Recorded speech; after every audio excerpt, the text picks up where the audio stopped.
Good evening friends.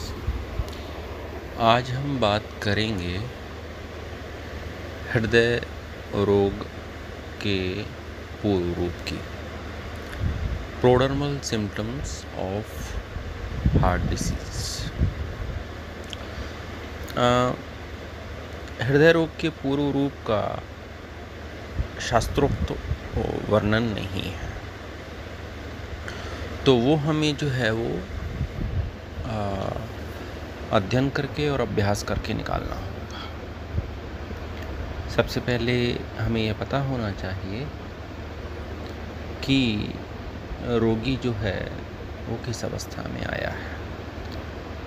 Usually हमारी practice क्या होती है या हमारे साथ क्या होता है कि जब हमारे पास पेशेंट आता है तो वो एक रिपोर्ट्स की बंडल लेके आता है जहाँ पर व्याधि विनिश्चय जो है वो पहले ही हो चुका होता है, और यदि नहीं होता है तो फिर हम रिपोर्ट्स कराने को कहते हैं। यानी कि हम जो चीज़ देखना चाहते हैं वह बात व्यक्तावस्था, यानी कि उससे पहले जो भी घटनाएं या घटनाक्रम घट चुका है उस पर हमारा ध्यान जो है वो नहीं होता। तो पूर्व रूप माने क्या? पूर्व रूपम प्राग उत्पत्ति लक्षणम व्याधि, चरक ऐसा कहते हैं कि रोग उत्पन्न होने के पूर्व जो लक्षण निर्मिति होती है उसका नाम पूर्व रूप होता है। सुश्रुत कहते हैं स्थान संशीर्णा क्रुद्धा भावी व्याधि प्रबोधकम दोषः कुर्वन्ति यत् लिंगम पूर्वरूपम तदुच्यते। यानी कि स्थान संशय होने पर दोषों के द्वारा जिन लक्षणों का निर्माण होता है उसे पूर्व रूप कहा जाता है। सुश्रुत ने वर्ण प्रश्न अध्याय में, जो कि सूत्र स्थान का 21वां अध्याय है, उसमें षट क्रिया काल का वर्णन किया और उन्होंने कहा कि किसी भी रोग की 6 क्रिया माने चिकित्सा, काल माने अवसर, षट माने 6, यानी कि चिकित्सा के किसी भी चिकित्सक के पास 6 अवसर होते हैं। संचयम च प्रकोपम च प्रसरम स्थान संशयम व्यक्ति भेदम च यो वेत्ति रोगानां स भवेद विषक। अर्थात संचय, प्रकोप, प्रसर, स्थान संशय, व्यक्तावस्था और भेदावस्था। अब संचय, जो स्थान संशय अवस्था है, उस अवस्था में जाकर दोष और दूष्य की आपस में इंटरेक्शन होता है, जिसके फलस्वरूप पूर्व रूप की उत्पत्ति होती है, ऐसा लोग समझते हैं। परंतु संचय, हम क्या कह रहे हैं कि व्याधि उत्पन्न होने से होने वाले पूर्व लक्षण, यानी कि संचय, प्रकोप, प्रसर और स्थान संशय का प्रारंभ, इसमें जो भी लक्षण उत्पन्न होंगे वह पूर्व रूप की श्रेणी में आएंगे। और क्योंकि यह एक सर्वतंत्र सिद्धांत है, सर्वतंत्र सिद्धांत से तात्पर्य क्या है कि जो हर जगह लागू होता है, तो जितने भी कोष्ठ हैं, 15 कोष्ठ हैं, जितने भी क्लिनिकल कंडीशन हैं, उसमें हमको यह जो है वो लागू होगा। तो हृदय रोग के संदर्भ में किस तरह से लागू होगा यह मैं आपके सम्मुख प्रस्तुत कर रहा। संचय में क्या लक्षण उत्पन्न हुए? तो सुश्रुत कहते हैं एतानि खलु दोषानां स्तब्ध पूर्ण कोष्ठता। पीतावो भासता मंद ऊष्मता च अंगानां गौरवम आलस्य चय कारण विद्वेषः च इति लिंगानि भवन्ति। यानी कि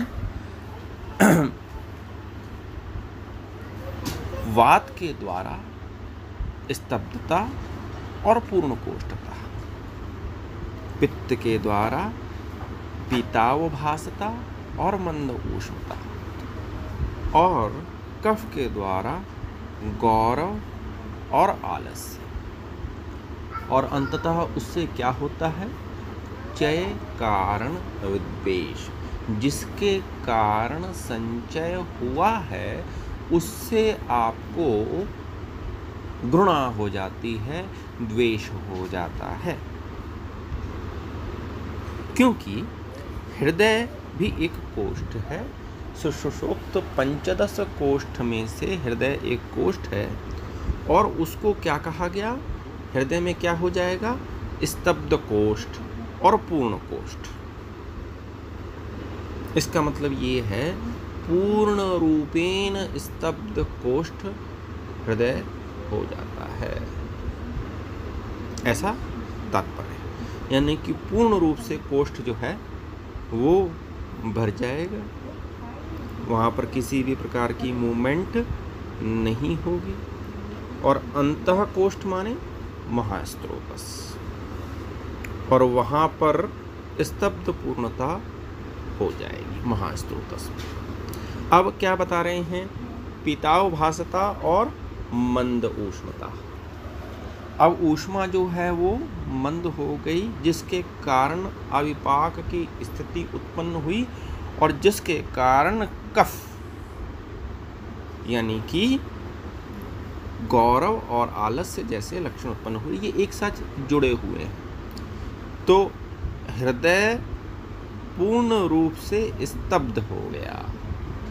हृदय क्या? कोष्ठ।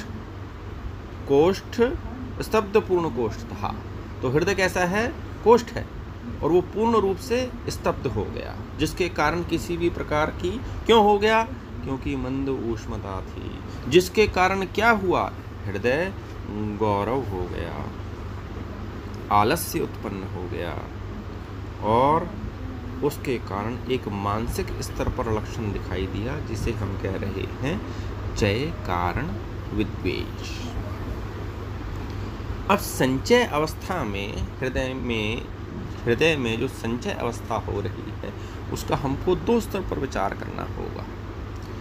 एक तो परमाणु के स्तर पर, और एक अवयव के रूप स्तर पर। अवयव माने संघात रूप में, परमाणु सूक्ष्म रूप से। तो परमाणु के स्तर पर, जिसे हम पीलूपाक कहते हैं, when the chemical changes occurs, और अवयव के रूप में कि जब पूरे हृदय अवयव पर, अंग पर, कोष्ठ पर उसका असर पड़ रहा है, दैट इज पिठरपाक, दैट इज फिजिकल चेंज। परमाणु स्तर पर जो चेंजेस हो रहे हैं वह पीलूपाक है, और अवयव के स्तर पर जो चेंजेस हो रहे हैं दैट इज पिठरपाक।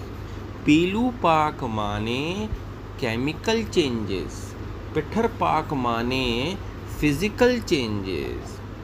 और चरक स्पष्ट रूप से कहते हैं कि सर्वप्रथम क्या होगा? पीलूपाक होगा। अणु ही प्रथमं भूत्वा रोगः च अपि विवर्धते। अर्थात संचय की अवस्था में प्रारंभ रूप से परमाणुओं में वृद्धि होती है, और फिर शरीर में स्थित अपरिसंख्य परमाणुएं संचय आदि का निर्माण, वृद्धि को प्राप्त हो संचय आदि की स्थिति को उत्पन्न करते हैं। और यह उनके स्थान पर, दोषों के जो विशेष स्थान होते हैं वहाँ पर अधिक रूप से स्पष्ट होते हैं, ऐसा नियम है। और वाग्भट्ट क्या कहते हैं? चयो वृद्धि स्वधाम्य एव, यानी कि अपने स्थान पर उस लक्षण की प्रतीति जो है वो होती है। और हम ये पहले ही बात कर चुके हैं कि दोष जो हैं वो सदैव गतिशील हैं। तो इसका तात्पर्य क्या हुआ कि हृदय नामक कोष्ठ में स्तब्ध पूर्णता होकर पाचक अग्नि की मंदता से आलस्य और हृदय गौरव जैसे लक्षण उत्पन्न होते हैं। That is the first stage of cardiac disease, संचय अवस्था ऑफ हृदय रोग। अब क्या हुआ कि आपने संचय अवस्था को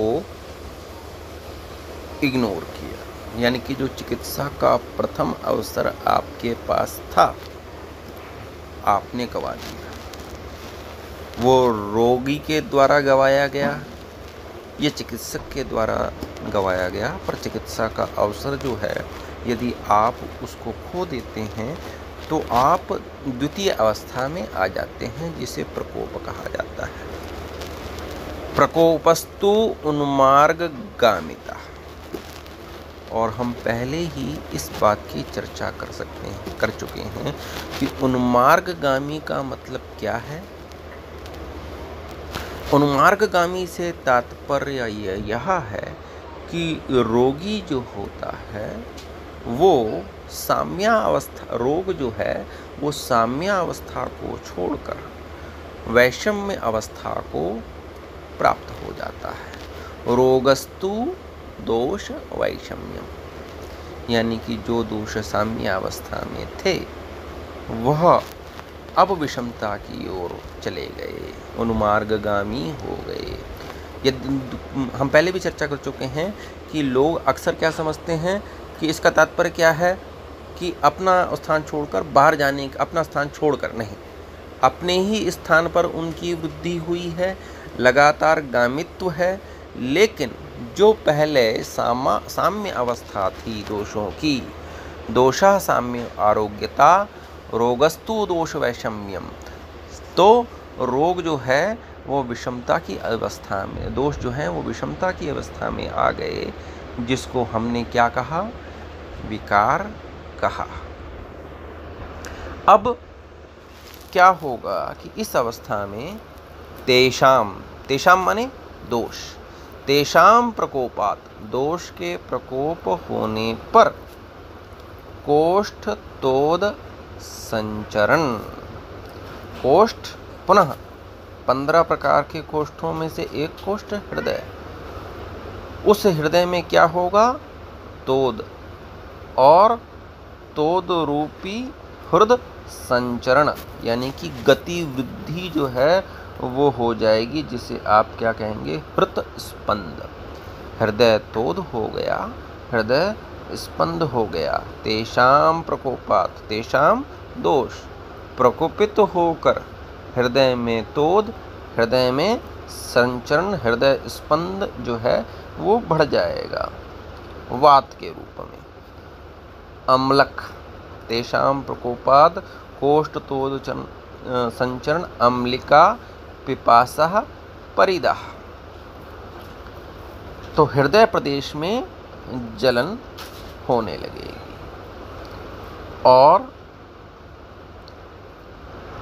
प्यास जो है वह ज़्यादा लगेगी, क्योंकि मुख शोष होने के कारण, और हृत पेशियों में जलन का अनुभव होने लगेगा। Burning sensation in the cardiac muscle, that is because of पित्त प्रकोप। और फिर उसके पश्चात अन्न द्वेष हो जाएगा और हृदय में उत्क्लेश हो जाएगा, हल्लास का निर्माण हो जाएगा, पानी मुंह से जो है वो बार बार बाहर निकलने को, उलटने को होगा। इस प्रकार से क्या हुआ, यह प्रकोप हो गया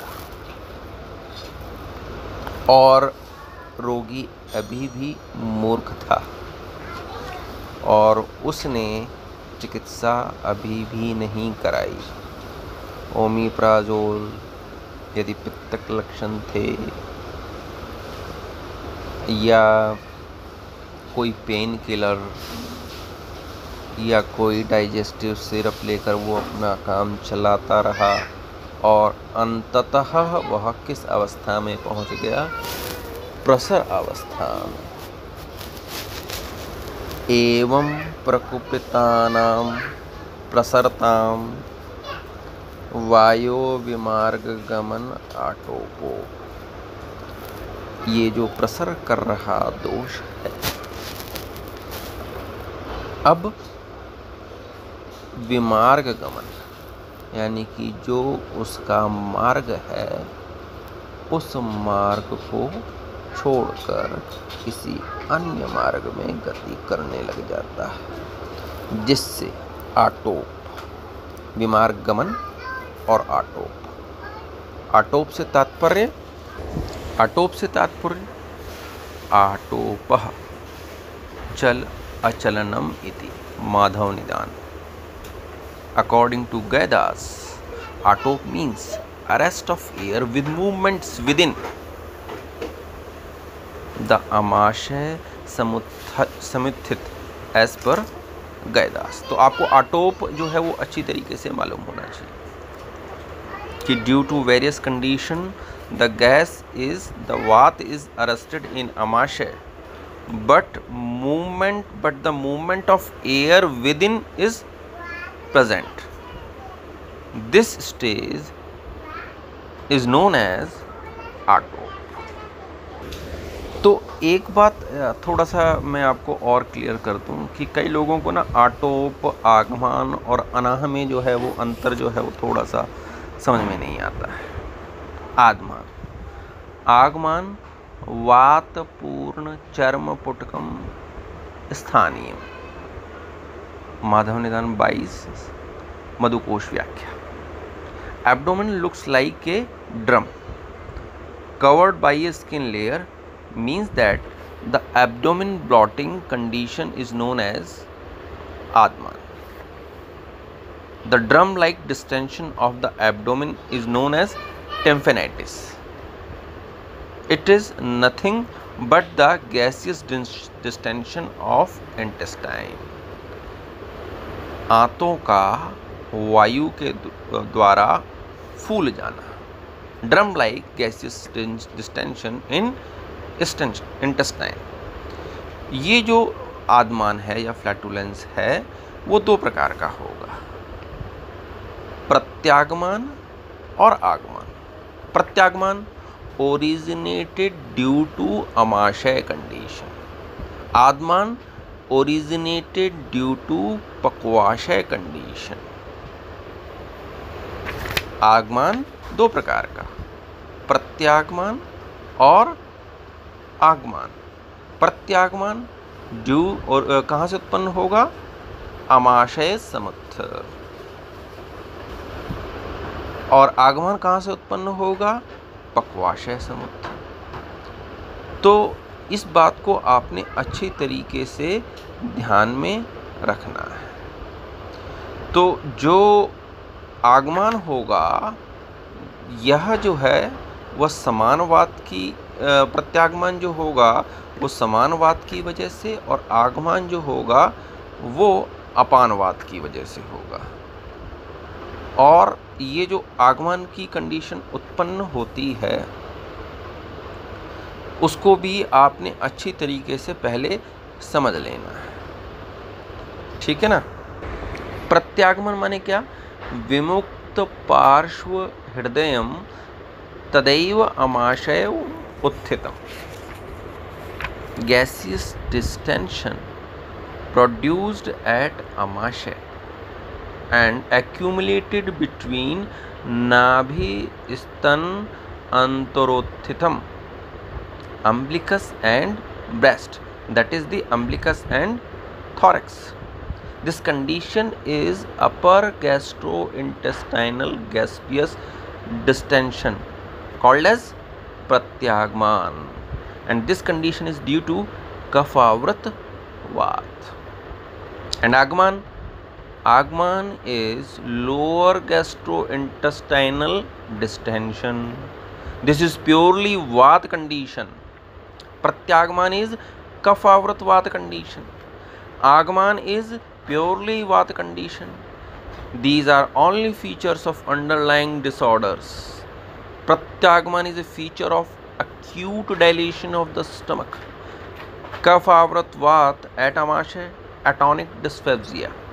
Agman is a feature of Baddha Gudodar, Rajyakshama, Gulm, any condition of Mandagni, that is Amatisar, Arsh, etc. and Malavibandha. तो आपने आगमन को समझ लिया, आपने आटोप को समझ लिया। अनाह, अनाहस्तु विबंधः स्यात्, अमरकोश में कहा गया है। Anaha means arresting without movement, arresting of faeces, flatus and urine is known as anaha according to Amar Sinha. Arresting of flatus and feces in Anvah Strotas is known as Anah. Dalhan further clarifies, due to arm condition, Prakupita Vayu is strangulated and not allowed to pass in either the way of condition is Anah. And again, like Agman, Anah is another two types, Amaj Anah and Purishaj Anah. Amaj Anah is, it originates at Amashay, Shul at Amashay, Adho Gurutva, water brush, Udgar Vighat, Trishna, Pratishyay, Shiro Vidaha. Purishaj Anah, spasm of lumbar and back regions, status of Purish and Mutra, syncope, dyspnea, ulcer, originates and pakwash. This is also similar to Agman. Upper GIT Amashay, lower GIT pakwash, और आटोपह अचलनम। तो जब आपको यह तीनों चीज़ें अच्छी तरीके से समझ में आ जाएंगी, इसलिए मैं आपको तीनों कंडीशन को दोबारा डिफरेंशियल डायग्नोसिस के रूप में बता रहा हूँ। Pratyagamana is a drum like condition of abdomen due to strangulation of gas at stomach because of कफाव्रत वात कंडीशन। आगमन is a drum-like condition of abdomen due to strangulation of gas in intestine due to apanavata drishti. Clear? Number 3, Anah is a condition in which arrest of gas is present in a passage without any movement either at amashay or pakwash. Atop is a condition in which strangulated gas is present in upper abdomen with the movement within. If Chardi, Udgar and Kaphavrat Lakshan presents with distension of upper abdomen, it is Pratyagman. If distension of upper abdomen due to intermittent aerophagia, which is common with food, it is also known as Pratyagman. Distension of lower abdomen with sign and symptoms of other SAM condition, it is Adman. Distension of either lower or upper abdomen without any movement of air is Anah, that is paralytic ileus, Vata-Judar condition made due to inhibition of reflexes. And distension of abdomen with Borbigimi sounds is Atop. So you should know what is Atop, what is Anah and what is Atman. In the context of heart diseases, हृदयस्थ वात विमार्ग गमन, आटोप अर्थात सशब्द गति। हृदय आटोप से तात्पर्य हृदय द्रव, tachycardia जो कि वात के कारण उत्पन्न हो रही है। ओष, चोष, यह जो है यह पित्त के कारण उत्पन्न हो रहा है। आरोचक यह मन व इंद्रिय विकृति के कारण उत्पन्न होने वाले लक्षण है। अविपाक, अंगसाद, अंगसाद माने हृदय अवसाद, और छर्दी, यह कफ के प्रसर अवस्था में उत्पन्न होने वाले हार्ट डिसीज के रूप में पूर्व लक्षण हैं, और इनको आपको अच्छी तरीके से समझ लेंगे। इस प्रकार से सूक्ष्म निरीक्षण कर हमने हृदय रोग के पूर्व रूप का एक वर्ग तैयार कर लिया। नंबर 1 हृदय स्तब्धता, नंबर 2 हृदय पूर्णता, नंबर 3 हृदय गौरव, नंबर 4 हृदय तोद, नंबर 5 हृदय स्पंदन वृद्धि, नंबर 6 अम्लक, नंबर 7 तृष्णामुक्षोष, नंबर 8 हृदय दाह, नंबर 9 अन्न द्वेष, नंबर 10 हल्लास, नंबर 11 हृदय गति वैषम्य, नंबर 12 हृदय द्रव, नंबर 13 हृदय दाह ओष चोष, नंबर 14 हृदय अवसाद, नंबर 15 छर्दी। प्रकोपित वात का भी एक हृदय रोग का पूर्व रूप बनेगा। नंबर 1 हृदय अवस्था, हृदय व्यथा, नंबर 2 हृदय घट्टनम, नंबर 3 ग्लपनम, ग्लपनम यानी ग्लानि, नंबर 4 निद्रानाश, नंबर 5 विषाद, नंबर 6 भ्रम, नंबर 7 रोमहर्ष, नंबर 8 श्याववर्णता, नंबर 9 बलनाश, नंबर 10 भय प्रतीति। प्रकोपित पित्त हृदय रोग का भी पूर्व रूप बना लेते हैं। औष्ण्यम, औष्ण्यम माने अंग छाती का गर्म हो जाना, स्वेद स्त्रुति बढ़ जाना, पसीना ज़्यादा आना, मूर्छा, मद, आरति, तृष्णा, भ्रम, तिमिर दर्शन, अम्लास्यता, तिक्तास्यता। प्रकोपित कफ हृदय रोग पूर्व रूप वर्ग शैत्य प्रतीति, हृदय गौरव, हृदय बंध संज्ञा, आस्मद, माधुर्य, तंद्रा, हृदय स्थैमित्य, आविपाक, तृप्ति, अनिद्रा, अतिनिद्रा और आलस्य। इस प्रकार से 45 पूर्व रूप का हमने संकलन कर लिया, और 3 दोषों को ध्यान पर उनके पूर्व रूप हमने ध्यान में रख लिया, क्योंकि पूर्व रूप 2 प्रकार के होते हैं, एक सामान्य रूप पूर्व रूप और एक विशिष्ट पूर्व रूप। तो 35 विशिष्ट पूर्व रूप और 15 सामान्य पूर्व रूप हमने दिए। सामान्य पूर्व रूप यानी कि जो ये बताएंगे कि आपको हृदय रोग हो रहा है या हो गया है या हृदय रोग होने वाला है, और विशिष्ट पूर्व रूप यह बताएंगे जैसे कि यदि किसी को विषाद या भ्रम है तो हमें ये मालूम पड़ जाएगा कि इसको जो है वो वातज हृदय रोग होने वाला है। तो दोष सहित यदि किसी लक्षण का मालूम पड़ रहा है तो दैट इज विशिष्ट पूर्व रूप। सामान्य पूर्व रूप यानी कि केवल इतना पता चल रहा है कि व्याधि के साथ दोष की इन्वॉल्वमेंट भी मालूम पड़ रही है, तो वह विशिष्ट पूर्व रूप। फिर इसके बाद हमको यह भी विचार करना चाहिए कि हृदय स्थान पर होने वाले पूर्व रूप जैसे गौरव, दाह, तोद, ठीक है ना, और हृदय रोग तो हो रहा है लेकिन किसी और स्थान पर पूर्व रूप उत्पन्न हो रहे हैं, जैसे अम्लक, तृष्णा, अरोचक, अविपाक, छर्दी। That is because of gastrointestinal symptom which shows this symptoms going to do a heart disease।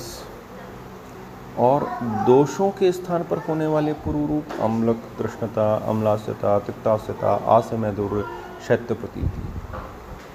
Psychological symptoms भी देखने पड़ेंगे, भय प्रतीति, शोक प्रतीति, निद्रानाश, अतिनिद्रा, आलस्य, तंद्रा, मूर्छा, मद, भ्रम, तिमिर दर्शन। तो इस प्रकार से हम पूर्व रूप का अभ्यास या अध्ययन करते हैं और करना चाहिए। अब एक और श्लोक का अभ्यास करते हैं जो कि प्रश्न अध्याय सुश्रुत सूत्र में ही है, अध्याय 21 में।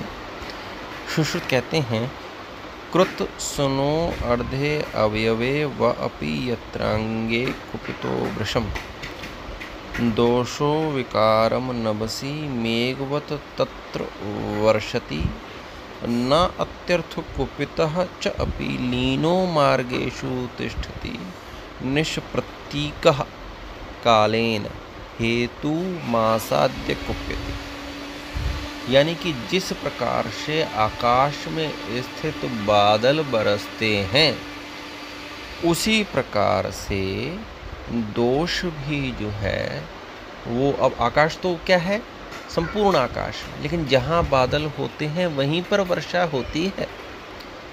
उसी प्रकार से संपूर्ण शरीर में, अर्ध शरीर में या किसी एक अंग में दोष जो है वो विकार को उत्पन्न होते हैं। जिस प्रकार से या तो संपूर्ण विश्व में बादल की उपस्थिति होने पर वर्षा हो रही है, या किसी एक देश, स्थान, प्रदेश, स्थान विशेष पर बादल के होने पर वर्षा हो रही है, उसी प्रकार से संपूर्ण शरीर में दोष प्रकोपित होने पर विकार उत्पन्न हो सकता है, अर्ध शरीर में दोष प्रकोपित होने पर विकार हो सकता है, या किसी एक अंग में दोष प्रकोपित होने पर विकार उत्पन्न हो सकता है। फिर क्या कहते हैं, न अत्यर्थ कुपितः च अपि लीनो मार्गेषु तिष्ठति। और फिर क्या होता है कि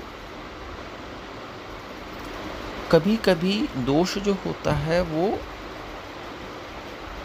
अल्प प्रमाण में होता है, अल्प बलवान होता है, तो वो उस अवस्था में क्या होता है, लीन हो जाता है।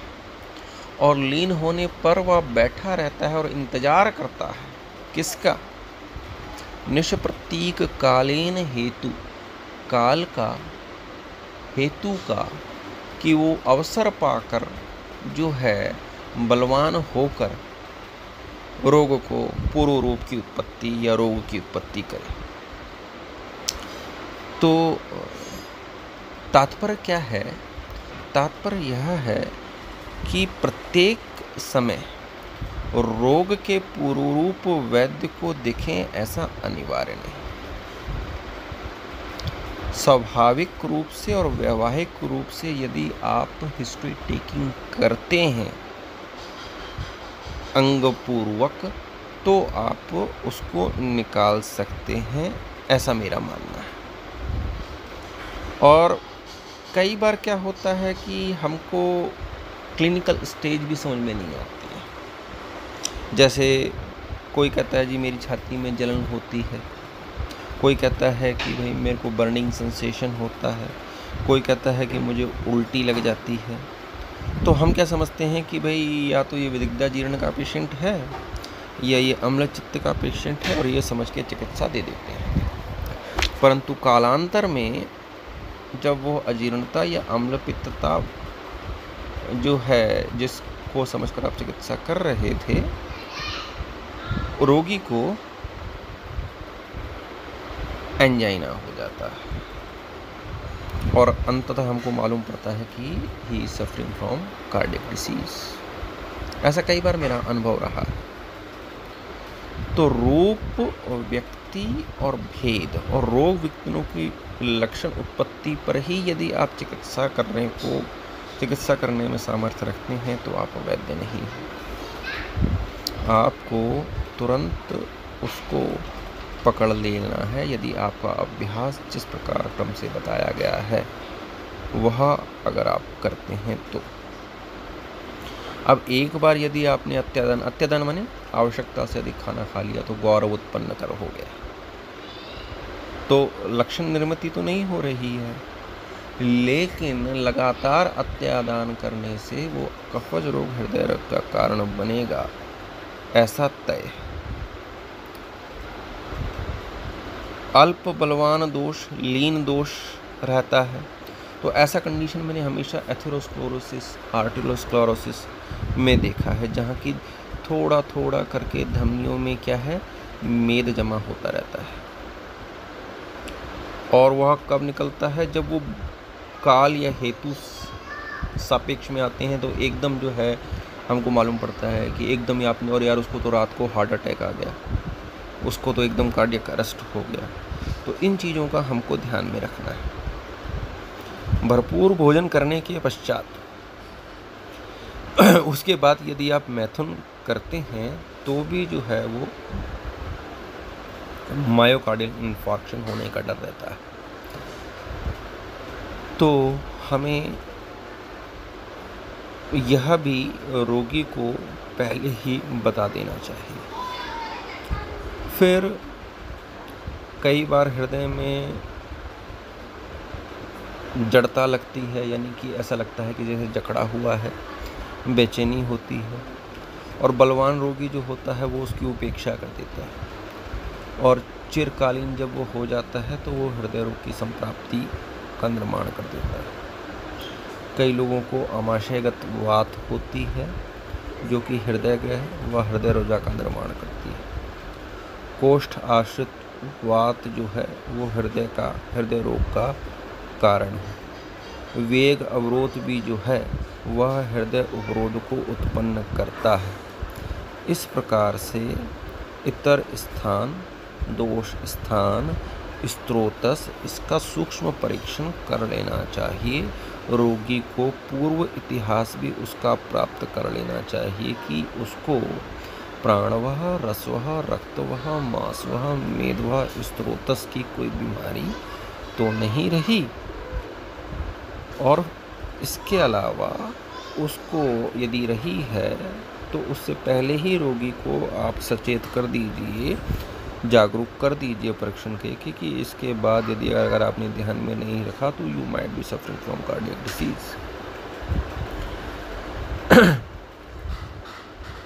तो इस प्रकार से अभ्यास कीजिए। हालांकि यह पूर्ण रूप दिए नहीं गए हैं, फिर भी मैंने इसका एक प्रयास किया है, क्योंकि बहुत ज़रूरी है as a Vaidya, as a प्राणाभिसर वैद्य की रोगी हमारे पास आए और हम उसकी इतर लक्षणों की चिकित्सा करते करते वो किसी दिन जो है वह गतित्व को प्राप्त हो जाए। तो